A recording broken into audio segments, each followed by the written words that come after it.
somebody's twittering me. See that? That's how we do it. And time again, it's always live. This is not scripted. You've heard it before. Rock City, Mama Mustache. We just doing it straight off the top of the dome.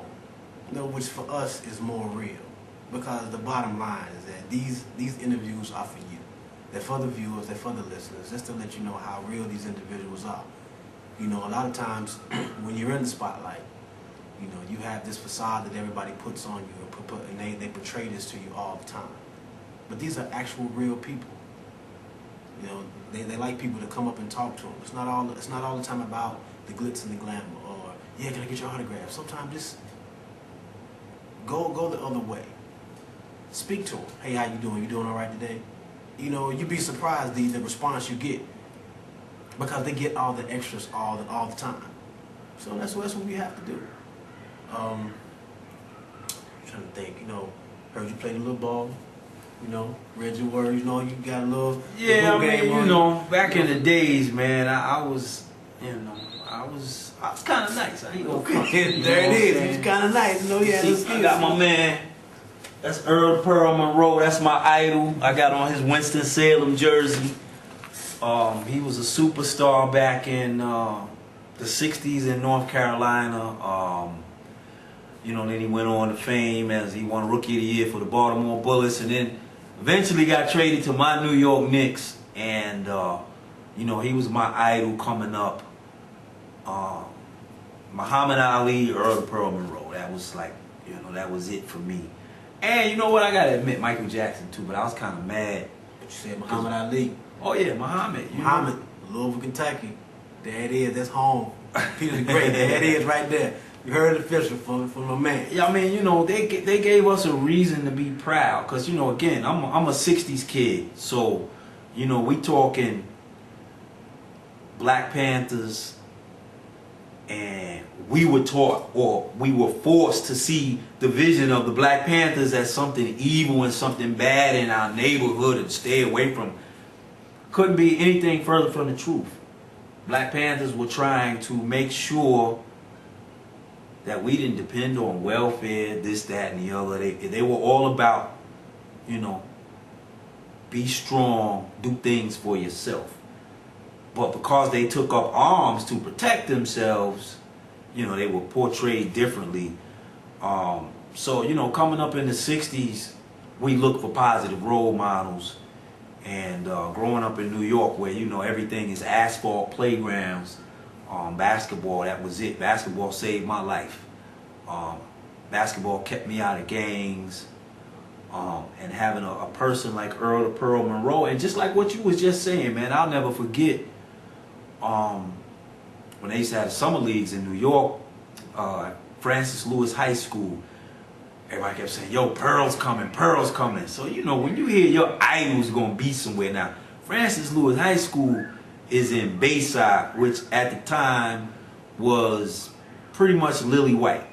So now you talking about leaving the hood in Hollis, going to Bayside. I'm like, yo, I'm going to see my man Pearl. And sure enough, I go to the game, and I just happen to be right behind a bench. And, you know, I was like, yo, Pearl. And he turned around, and he looked, and I'm thinking, oh, man, am I disturbing him? You know, you had that, you feel like, you know, stars, you know, but it's like you saying, man, you'd be surprised.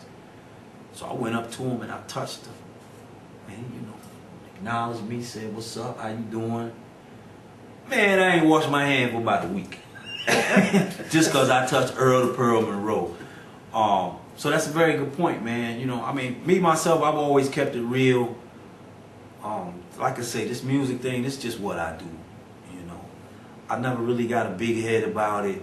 And you should. You know, it's just something you do. If you happen to be lucky enough to make some money at it, beautiful. It doesn't make you better than somebody. It doesn't put you above somebody.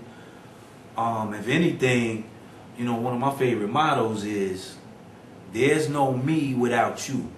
Meaning, if you don't buy my records or like my music, I don't exist. I'm not doing this interview right now. You know?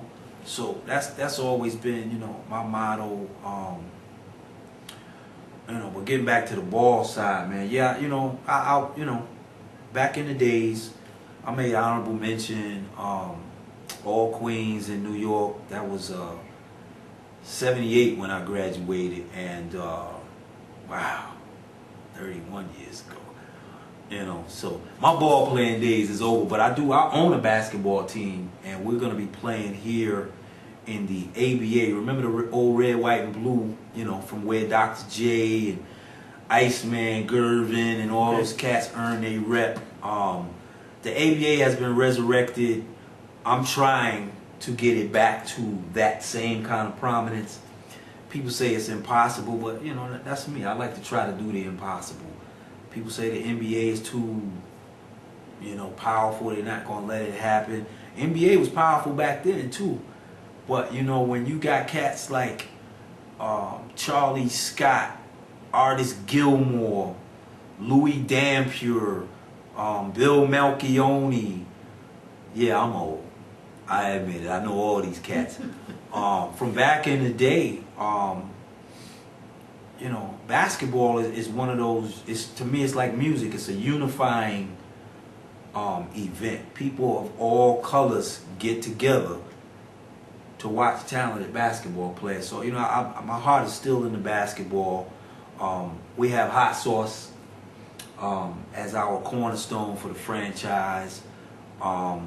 Hot Sauce, yeah, he can do all the tricks and all that, but playing professionally in the ABA, he's going to show his leadership skills, and there's a good chance that we'll have Mahmoud Abdul Rauf playing with us. Formerly Chris Jackson from LSU that used to play with Shaq. He may go overseas. He's got offers overseas, but we're trying to keep him home here to play with us. The name of our team is the Spiders, and no, I didn't name the team myself. One of my colleagues did. I'm not that vain. But we did name the team the College Park Spiders, and we'll be playing in the ABA this season starting in December. The ABA still, they've got a lot of talent in there, but you're going up against the NBA D-League and a couple of other leagues. So, it's a little watered down. The talent is a little watered down because they're playing in 3-4 different leagues. But there's some pretty good talent in the league. And, hopefully, I'm not sure how much we'll win this season, but we will be entertaining. So if y'all get a chance, look up www.spidersbasketball.com and check out our schedule. Come check out some games.